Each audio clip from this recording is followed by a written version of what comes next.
The girl friend படம் எப்படி இருக்குன்னு பார்க்கறதுக்கு முன்னாடி இதே மாதிரி இன்ட்ரெஸ்டிங் நியூஸ் அப்டேட்ஸ் அண்ட் ரிவ்யூஸ்க்கு சேனலை மறக்காம சப்ஸ்கிரைப் பண்ணிக்கோங்க. டைரக்டர் ராகுல் ரவீந்திரன் டைரக்ஷனில் ராஷ்மிகா மந்தனா, தீக்ஷித் செட்டி, அனு இமானுவல் நடிச்சிருக்கிற படம் தான் த கேர்ள் ஃப்ரெண்ட்.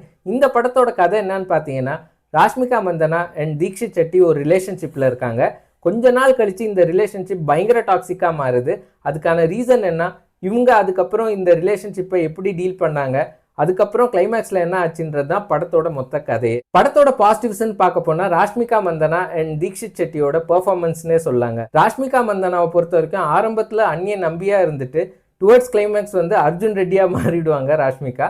அதே மாதிரி தீக்ஷித் செட்டி வர சீன் எல்லாமே நமக்கு ரொம்ப இரிட்டேட் ஆகும். நல்ல இரிட்டேட்டிங்காக செமையா பெர்ஃபார்ம் பண்ணியிருக்காரு தீக்ஷித் செட்டியுமே. அனு இமானுவலோட கேரக்டர் சின்னதாக இருந்தாலுமே பயங்கர இம்பாக்ட்ஃபுல்லாக இருந்துச்சுங்க. படத்தோட நெகட்டிவ்ஸ் என்னன்னு பார்த்தீங்கன்னா, ரியாலிட்டியை காட்டுறேன்ட்டு ஓவர் எக்ஸாஜரேட்டடாக நிறைய விஷயத்த டைரக்டர் ராகுல் ரவீந்திரன் பண்ணியிருக்காரு.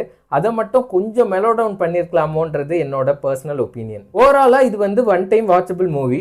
நெட்ஃப்ளிக்ஸ்லேயே அவைலபிளாக இருக்குது. இந்த ரிவ்யூ உங்களுக்கு பிடிச்சிருந்ததுன்னா வீடியோவை லைக் பண்ணிவிட்டு சேனலை மறக்காமல் சப்ஸ்கிரைப் பண்ணிக்கோங்க.